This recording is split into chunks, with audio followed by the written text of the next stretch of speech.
Hebreus capítulo 12, versículo 2, diz assim: conservemos os nossos olhos fixos em Jesus, pois é por meio dele que a nossa fé começa, e é ele quem a aperfeiçoa. Ele não deixou que a cruz fizesse com que ele desistisse. Pelo contrário, por causa da alegria que lhe foi prometida, ele não se importou com a humilhação de morrer na cruz, e agora está sentado do lado direito do trono de Deus. Amém? Eu quero orar com você. Feche teus olhos em nome do Senhor Jesus. Eu oro, Senhor, neste momento com o coração cheio de gratidão, louvor ao teu nome, Senhor, por tudo que já temos recebido e por tudo que o Senhor tem permitido que ofertássemos aqui, Senhor, nossas vidas, nosso louvor, nossa adoração, Senhor, nossas ofertas que entregamos à tua casa. E quero pedir, meu Deus, também a ajuda do teu Espírito Santo, para que venha usar a minha vida neste momento, para trazer ao coração deste povo a tua palavra, que é a palavra de vida, de poder, de salvação. Meu Deus, que o teu Espírito continue falando com cada vida aqui nesta noite. Não sei, Senhor, o que cada um precisa ouvir, mas o teu Espírito conhece e sabe, Senhor, o que nós precisamos falar. Então, usa a minha vida, direciona, Senhor, a minha vida, as palavras que irei dizer de acordo com a tua vontade, para a tua glória e louvor. Amém. Podemos assentar. Queridos irmãos, eu estava lendo essa palavra já há alguns dias, meditando um pouco sobre esta passagem, quando o escritor aos Hebreus, ele diz assim: devemos conservar os nossos olhos fixos em Jesus.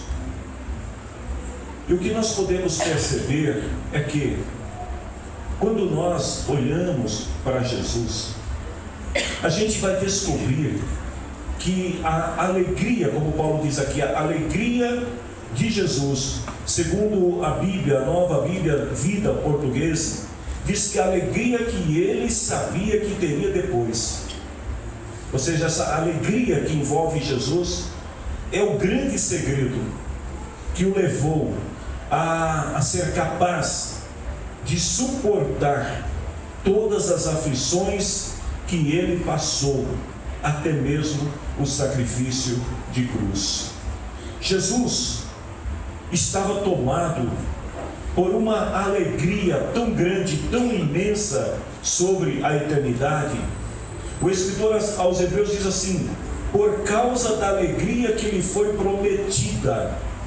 Ou seja, o foco de Jesus na eternidade é algo assim tão imenso, que isso traz sobre ele uma alegria que torna Jesus capaz, forte, suficiente para enfrentar os sofrimentos e o sacrifício que haveria de vir. E esta mesma alegria é a alegria que o Senhor promete para nós. É a alegria que vem pelo Espírito de Deus. Quando a gente lê lá em Gálatas capítulo 4, capítulo 5, versículo 22, quando Paulo está falando sobre algumas características do fruto do Espírito, Paulo inclui lá a alegria. Em outras versões diz o gozo do Espírito Santo, ou seja, a alegria do Espírito Santo dada aos crentes, aqueles que estão firmados em Cristo. Ela nos faz acreditar, nos faz ter fé, confiança no Senhor.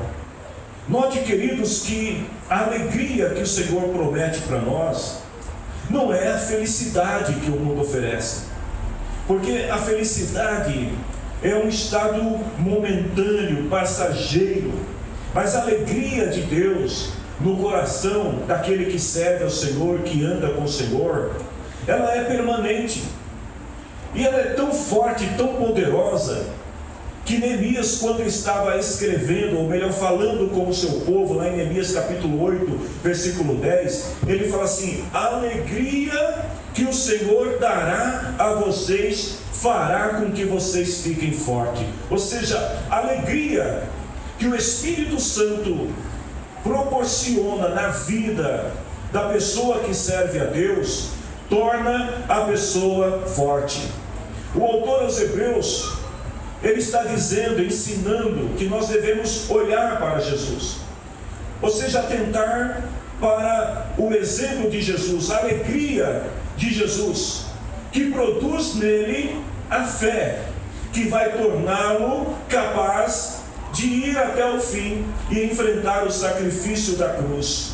Quando alguém pensa que a cruz era o fim, mas não, o fim que Jesus espera não é a cruz.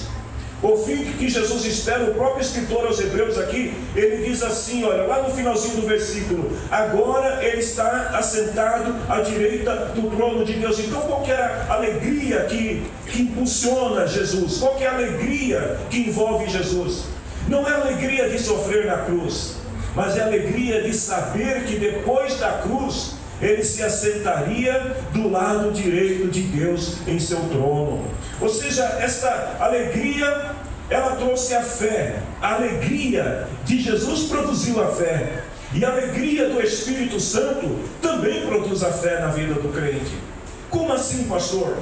Nós que temos o Espírito Santo de Deus, nós sabemos que o Senhor tem reservado para nós algo muito glorioso, muito especial na eternidade. Mas sabemos também que nesta vida nós não caminhamos sozinhos, não estamos sozinhos, e que toda situação que você enfrente na tua vida, qualquer que seja a adversidade, ela tem um início, ela tem um meio e tem um fim. E sempre depois da adversidade, o que vem? Tempos de refrigério.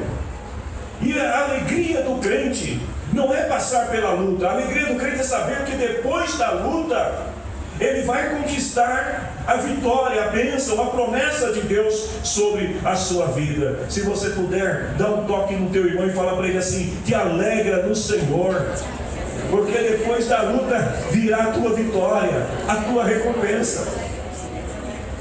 Então o que torna Jesus feliz não é passar pela cruz, mas o que torna Jesus feliz e forte é saber que depois da cruz vem a eternidade que ele tanto espera, que ele tanto aguarda, que era poder se assentar à direita de Deus e interceder por nós. É isso que o autor está querendo dizer aqui, o autor aos Hebreus, que Jesus, ele é o autor da nossa fé. Ou seja, ele produz essa mesma fé em nós através da alegria que o Espírito Santo nos dá. E quando nós estamos olhando para Jesus, note isso, quando nós estamos olhando para Jesus, mesmo que o sinal esteja vermelho para você, você atravessa, você passa e segue em frente, você não para na sua jornada, no seu caminho. Agostinho disse numa certa ocasião num dos seus escritos assim: não busque compreender para que possas crer, mas creia para que possa compreender. O que ele estava querendo dizer é que a gente não precisa estar preocupado tentando entender todas as coisas que acontecem na nossa vida, no dia a dia. Não tente compreender aquilo que Deus está fazendo na tua vida, mas aceite, creia. Porque se você crer, você vai compreender que por trás de toda luta tem sempre uma vitória. Jesus é o autor da nossa fé. E esta fé que Cristo deseja que tenhamos é uma fé, primeiro, que nos ensina a obediência. Quem tem esta fé de Cristo aprende que nós precisamos ouvir tão somente a voz de Deus. Precisamos aceitar a voz de Deus, reconhecer que existe um poder de Deus agindo através de nós, que é o seu Espírito Santo, e os resultados vão vir naturalmente. Se nós tão somente obedecemos ao Senhor, Isaías 1:19 e 20, o profeta diz assim: se vocês forem humildes e me obedecerem, vocês comerão das coisas boas que a terra produz. Note bem o que o profeta diz: se vocês forem humildes e me obedecerem. Obedecerem a quem? Obedecer ao Senhor. Aí ele diz: mas se vocês forem rebeldes e desobedientes, serão mortos na guerra. Eu, o Senhor, falei. Ou seja, a fé de Cristo, ou a fé em Cristo, ela produz em nós esse espírito de obediência, de aceitar, de se submeter. O exemplo bíblico que nós podemos citar, Hebreus capítulo 11, versículo 8, Abraão. Olha o que o escritor aos Hebreus diz: foi pela fé que Abraão, ao ser chamado por Deus, obedeceu e saiu para uma terra que Deus lhe prometeu dar. Você crê no Senhor? Então obedeça a voz do Senhor. Obediência a Deus significa sujeição à vontade de Deus. Obediência significa ouvir a voz de Deus e estar sempre pronto para fazer aquilo que Deus deseja que você faça. Uma coisa que cada um de nós deveríamos sempre perguntar ao Senhor.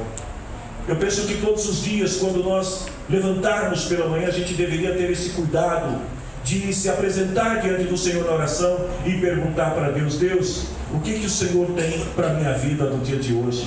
Às vezes a gente faz ao contrário, a gente dita a agenda para Deus e diz: Deus, hoje eu vou fazer isso, fazer aquilo, e eu quero que o Senhor me abençoe. Mas às vezes nós deveríamos inverter esta oração e orar da seguinte forma: Senhor, qual é o teu plano para a minha vida hoje? Eu me sujeito, eu me curvo diante da tua vontade e aceito o plano que o Senhor tem para a minha vida no dia de hoje. Segundo, a fé que Cristo nos dá, ela é uma fé corajosa.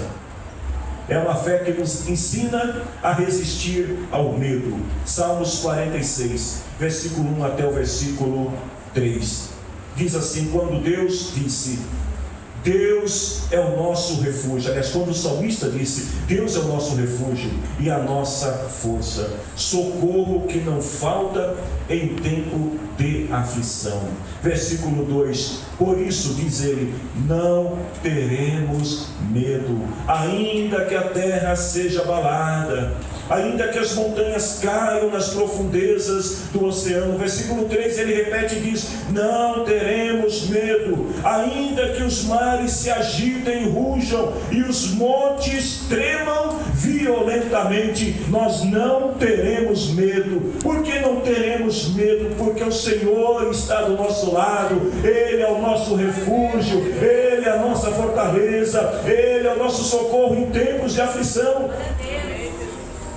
O William Shakespeare, uma certa vez, escreveu o seguinte: o medo é um traidor que faz as pessoas perderem o que muitas vezes estão para ganhar, porque tem receio de tentar. Ou seja, o medo não faz parte do plano de Deus.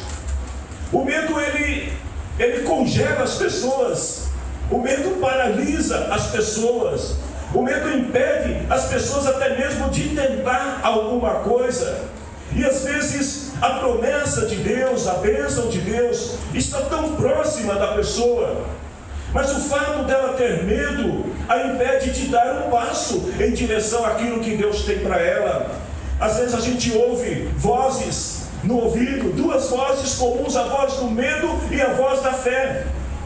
A voz da fé diz para você: vai em frente, caminha. Mas a voz do medo diz: para, volta para trás, não avança. E quantas vezes as pessoas deixam de conquistar aquilo que Deus tem para as suas vidas, exatamente porque estão ouvindo a voz do medo. Eu tenho um conselho para a tua vida nesta noite: ouça a voz da fé. Confie no Senhor como Abraão confiou, que mesmo não sabendo para onde ia, ele obedeceu a voz de Deus e saiu. Se o Senhor está no comando, o Senhor vai dar a direção. Se o Senhor está no comando, o Senhor vai levar você aonde Ele quer que você esteja. A fé de Cristo é uma prova inconteste de que Deus está conosco. 2 Crônicas 32, versículo 7 e versículo 8. O povo de Deus estava cercado pelos inimigos. Não havia como escapar dos inimigos. Eles sitiaram a cidade, tomaram todos os arredores da cidade, enviaram cartas de ameaça, dizendo que iam tomar a cidade, que iam destruir o povo de Deus. Aí o rei Ezequias, ele se levantou diante do povo, reuniu o povo, e olha o que ele disse: sejam fortes e corajosos, não fiquem assustados, não tenham medo do rei da Síria e do seu enorme exército. Aí olha o que ele diz: pois aquele que está do nosso lado é mais poderoso do que aquele que está do lado do rei da Síria. Ei, meu querido e minha querida, se você anda com Deus, se você confia no Senhor, se a tua fé está depositada em Cristo, fique sabendo disso, que Deus é maior do que os teus problemas, Deus é maior do que qualquer situação de adversidade que você possa enfrentar. E se Deus está do teu lado, não há o que temer. Ele continua e diz assim: o rei da Síria conta com a força dos homens, mas do nosso lado está o Senhor nosso Deus, para nos ajudar e para guerrear por nós. Deus está do nosso lado. E aí ele diz assim: o povo ficou animado ao ouvir as palavras do rei. Eu não sei se você também consegue ficar animado com esta revelação, mas eu vou dizer novamente para você, e se você está animado, se você acredita nesta palavra, eu quero que você salte um brado de vitória ao Senhor. Escute o que eu vou te dizer: Deus está do teu lado. Amém?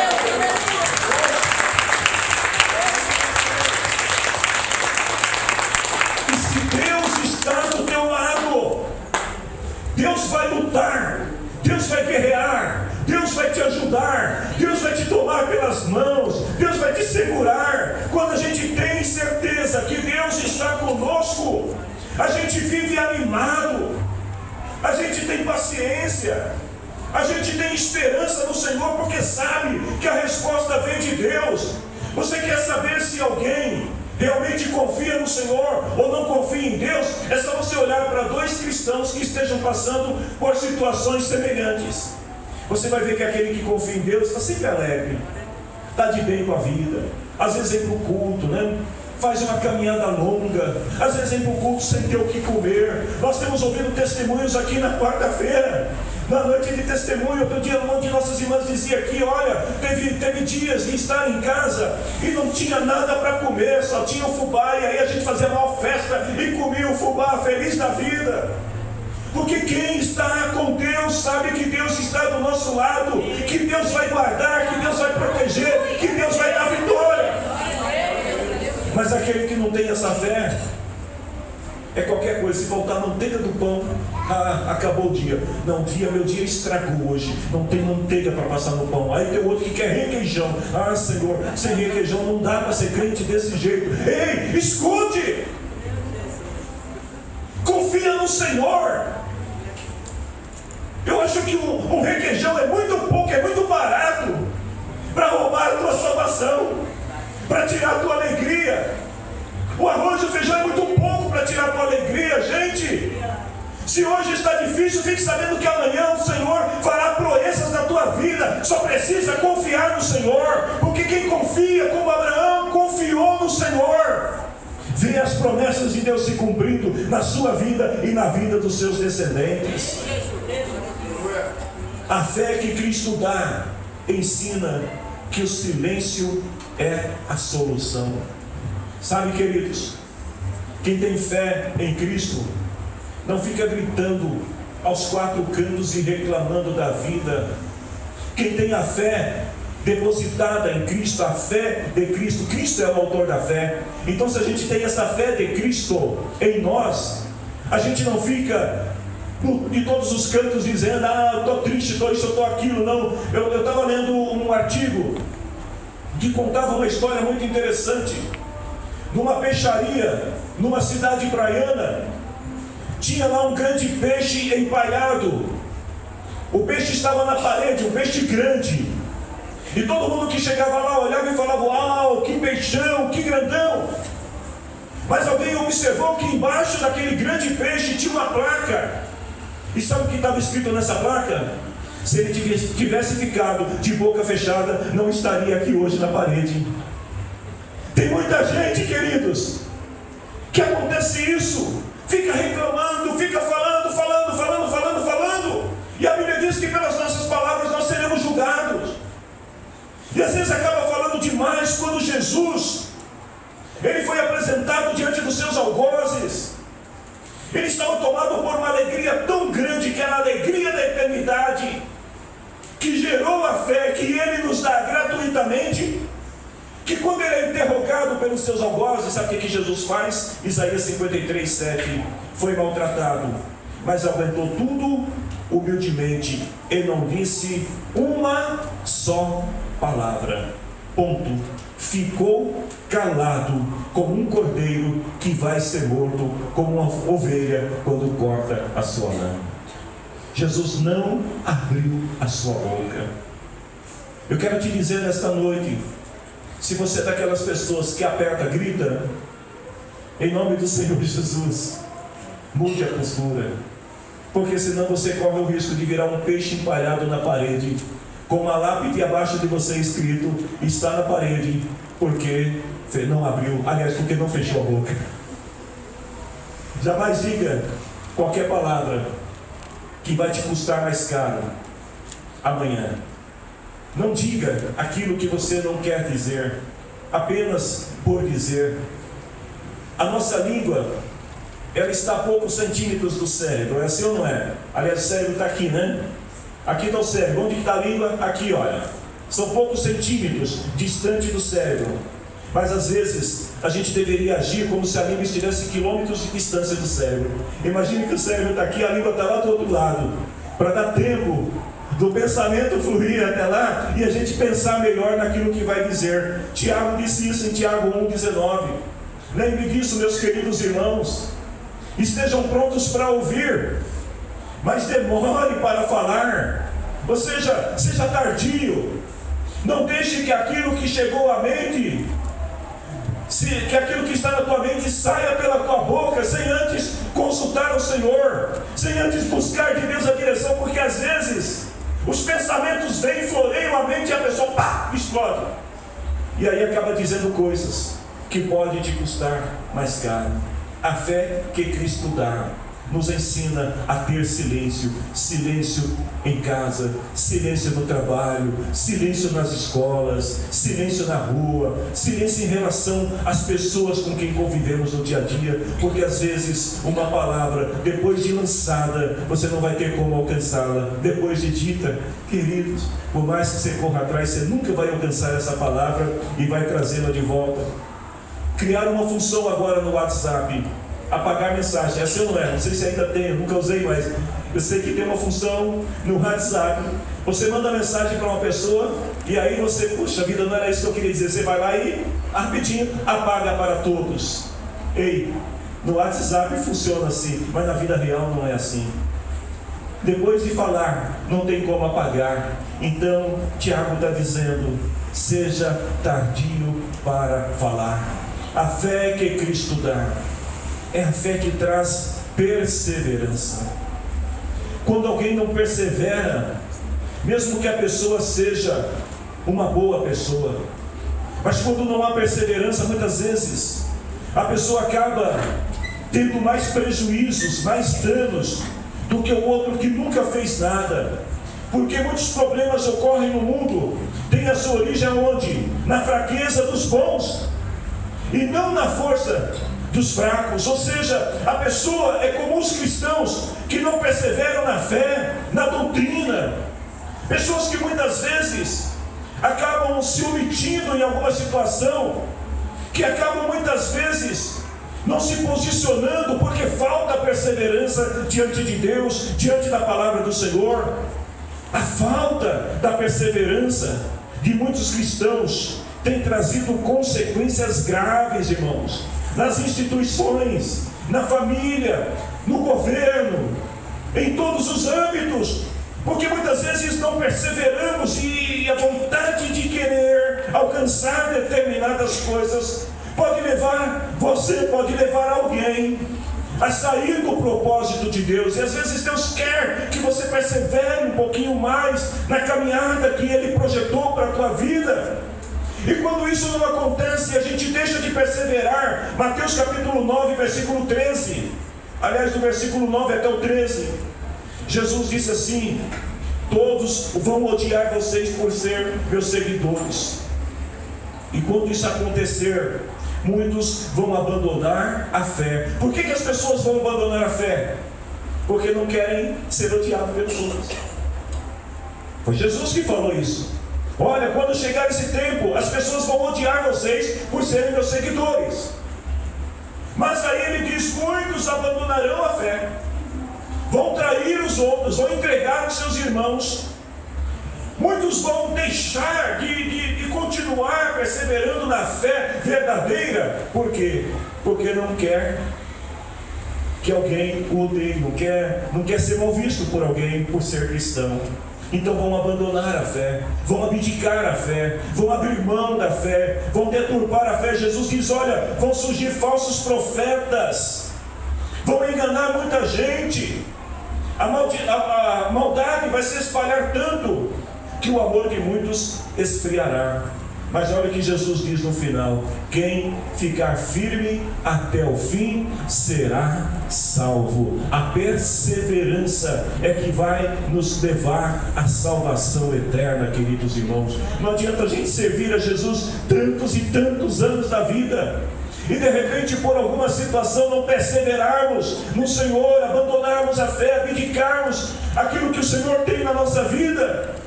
E aí o Senhor diz: quem não ficar firme estará perdido, mas quem ficar firme será salvo. A fé que Cristo dá, ela gera atitudes. O que Deus espera de cada um de nós? Atitudes. Como assim?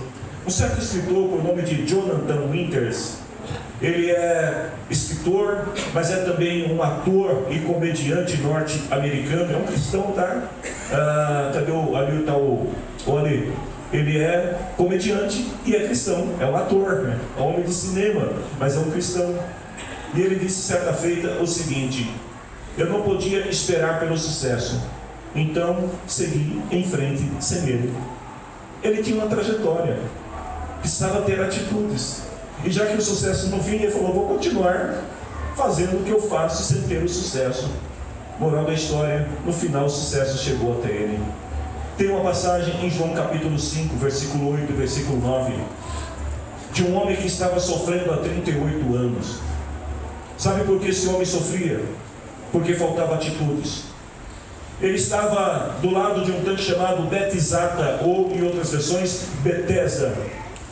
E esse homem, ele estava esperando o dia em que o anjo agitaria as águas, movimentaria as águas, e que alguém tivesse a bondade de poder ir lá, pegar ele e colocar ele dentro do tanque, para que ele fosse curado. E aí, comparando com o nosso dia de hoje, quantas pessoas que ficam na beira do tanque, esperando que alguém agite as águas, e esperando que alguém coloque ela dentro do tanque. Mas o que acontece é que todas as vezes que o anjo começava a agitar essa água, aí o homem pensava: agora é minha vez. Aí ele gritava: alguém me ajude, me jogue no tanque. Mas aí o mais espertinho ia e entrava na frente dele. O que Jesus fez? Jesus chegou até perto daquele homem. Olha as palavras que Jesus disse para aquele homem: levanta, pega a sua cama e anda. Jesus não falou para ele: poxa, é chato ficar sentado aí esperando. Não. Jesus falou assim: levanta, toma atitude, pega a tua cama, sai da beira do tanque. Você está esperando um milagre. Na beira do tanque o milagre já chegou. Você só precisa se levantar. O homem nem sabia que estava curado. Tem gente, irmãos, que às vezes Deus já liberou a bênção sobre a vida da pessoa, mas ela está tão desatenta, sem atitude, que fica lá sentada esperando. Mas a bênção já veio, Jesus já falou, já declarou a sua vitória. A Bíblia diz que no mesmo instante o homem fez o quê? Ficou curado. Aí eu pergunto para vocês: se ele tivesse tido atitude antes, será que ele não estaria curado antes? Ele estava lá esperando que alguém dissesse para ele. Jesus não chegou para ele e falou assim: olha, muito prazer, eu sou Jesus, eu vim aqui para te curar. Não, Jesus não falou isso para ele. Jesus chegou lá como qualquer outra pessoa. Alguém falou que nesta noite, se não me engano foi o guarda, que Jesus era tão comum que as pessoas, para reconhecer Jesus, tinha que alguém colocar um selinho na testa de Jesus e falar: é aquele ali, porque ninguém sabia. Jesus era muito comum. Era uma pessoa que chega perto daquele homem e fala assim para ele: ô camarada, levanta, pega essa cama, cai fora. O homem ficou curado, gente. Atitude. A fé que Cristo nos dá gera atitude. Jesus disse apenas algumas palavras para aquele homem. Mas sabe qual a diferença desse homem antes e o homem depois? É que quando ele ouviu as palavras de Jesus, ele obedeceu. E ele teve a atitude de se levantar, pegar a cama e ir embora para casa. Eu não sei se você está diante de algum problema hoje, alguma coisa que esteja paralisando a tua vida espiritual diante do Senhor. Escute o que eu quero te dizer. Ataque essa situação. Encare a situação. Toma posse da tua vitória no nome do Senhor Jesus. A vitória que o Senhor te deu. O milagre já veio sobre a tua vida. Você só precisa tomar posse daquilo que Deus já entregou para a tua vida. E se você crê nesta palavra, eu quero que você louve ao Senhor. E a partir de hoje, seja uma pessoa de atitude. A partir de hoje, não fique esperando que alguém mova as águas para você, porque as águas já foram movidas. Não fique esperando que alguém faça um milagre por você. O Senhor já fez um milagre na tua vida. E para terminar, a fé que Cristo nos dá, ela é uma fé que traz à existência as coisas que não existem. Olha que coisa linda. A fé que Cristo nos dá é como se você pegasse, por favor, não vá fazer isso em casa com os ovos de padaria, tá? De mercado. Mas é como se você pegasse alguns ovos e colocasse dentro da bandeja, sabe? Colocasse lá os ovinhos na bandeja, e aí se ajoelhasse e orasse para assim: Senhor, muito obrigado pelas galinhas, pelos galos, pelos pintinhos que o Senhor vai me dar. Alguém vai dizer que você é louco. Mas a fé é isso. É você começar a agradecer a Deus pelo que vai acontecer sem que tenha acontecido ainda. E aí veja bem, um dia, quando você menos espera, aquilo que você agradeceu, que você disse: Deus, obrigado, porque o Senhor já colocou tuas mãos, o Senhor já deu a vitória. No dia quando você menos espera, você levanta os teus olhos e você vê a bênção de Deus realizada, consumada na tua vida. A fé que Cristo nos dá, ela traz à existência essas coisas antes mesmo dela acontecer. Na medida que esta fé vai aumentando, a gente descobre, queridos irmãos, que a gente não precisa ter controle de nada, amém? Você não precisa ficar com o controle remoto na mão. Você só precisa confiar em Deus e deixar, porque Ele tem o controle de tudo. Gênesis capítulo 28, versículo 15. Olha só o que diz a palavra do Senhor: eu estarei com você e o protegerei em todos os lugares aonde você for. Farei com que você volte a esta terra, não o abandonarei até que cumpra tudo o que prometi. A palavra do Senhor diz para você nesta noite: Deus está com você e vai te proteger aonde quer que você for. Quem anda pela fé tem a capacidade de enxergar além daquilo que é real. Você olha, aí as pessoas dizem assim para você: irmã, você está vendo a luta, a provação, irmão, você está vendo o tamanho do monte de provações. Não. O que você está vendo? Você está vendo a bênção do Senhor que está depois do monte. Lá em 2 Coríntios 5:7, Paulo diz assim: nós vivemos pela fé e não é pelo que a gente vê. As pessoas veem e param, mas aquele que tem a fé de Cristo, ele vê e avança. Talvez alguns, olhando para Jesus, diziam, quando eles viram a cruz: acabou, é o fim de tudo. Mas Jesus vê depois da cruz, ele vê a ressurreição, ele vê quando ele vai ser assento aos céus, à direita de Deus. Jesus vê a igreja, ele nos vê, a todos nós que estamos aqui hoje salvos pela graça. E para concluir, a fé, ela aciona o milagre na tua vida, amém? Você pode se colocar em pé em nome do Senhor Jesus. A fé é o caminho para a intervenção divina. Marcos, capítulo 5, versículo 35 e versículo 36. Olha só o que diz a palavra do Senhor.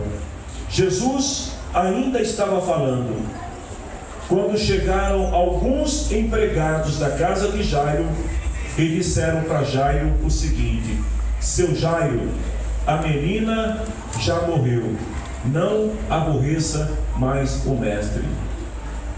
Talvez você veio para a reunião de culto hoje, e pode ser que no dia de hoje ou nesta semana você tenha ouvido alguma palavra de derrota sobre a tua vida. Talvez alguém tenha dito para você, como disseram para Jairo aqui: Jairo, desiste, acabou, a menina morreu, não adianta orar mais, não adianta pedir mais. Mas Jesus, versículo 36, não se importou com a notícia e disse a Jairo: não tenha medo, tenha fé. É essa palavra que eu deixo para você nessa noite. Não importa se alguém decretou a tua derrota, se alguém decretou alguma coisa ruim sobre a tua vida, escute o que a palavra do Senhor está dizendo: não tenha medo, tenha fé. Quando Jesus chega na casa de Jairo, está todo mundo chorando. Jesus entra no quarto e ele chega lá para a menina e fala assim: ô menina, levanta. E a menina levanta e Jesus fala: dá comida para ela. Acabou, o milagre aconteceu. Deus vai fazer milagre na tua vida, amém, meu irmão? Você crê nisso? Então olhe para Jesus, o autor e consumador da sua fé. Se você puder, diga para o teu irmão que está aí do teu lado, a tua irmã, diga assim: se você tiver fé, você vai ver milagres acontecendo na tua vida. Agora, só para quem crê aí, dá uma calorosa salva de palmas ao nome do Senhor Jesus. Esta é a fé que nós precisamos ter. A fé que vence, a fé de Cristo, olhando para Jesus, o autor e consumador da nossa fé. E aí o escritor diz: é Ele quem a aperfeiçoa. Às vezes Jesus te coloca em alguma situação, sabe para quê? Para aperfeiçoar a tua fé.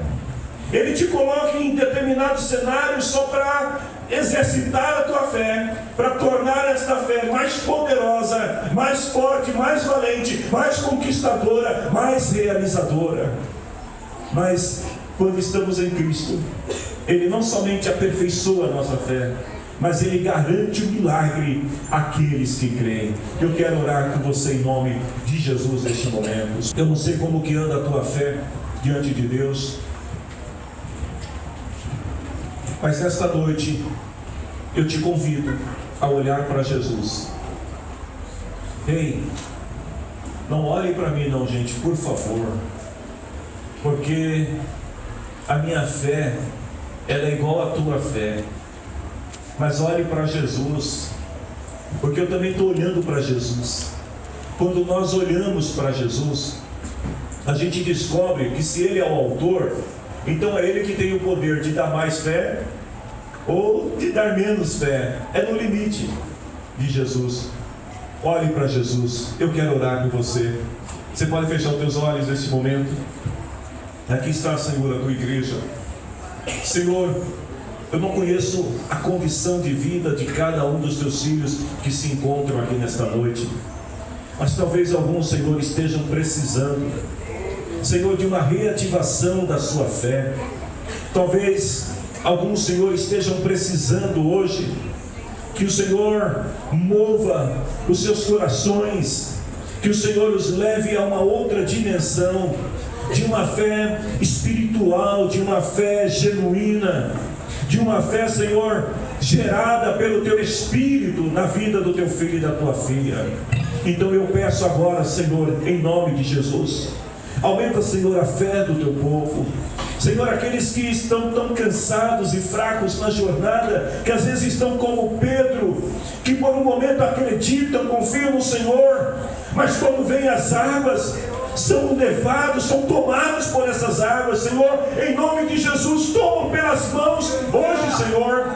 Toma o teu filho, a tua filha pelas mãos. Levanta, Senhor, não deixe que nenhum deles venham estar caído, prostrado, mas dá vitória, Senhor, para o teu povo.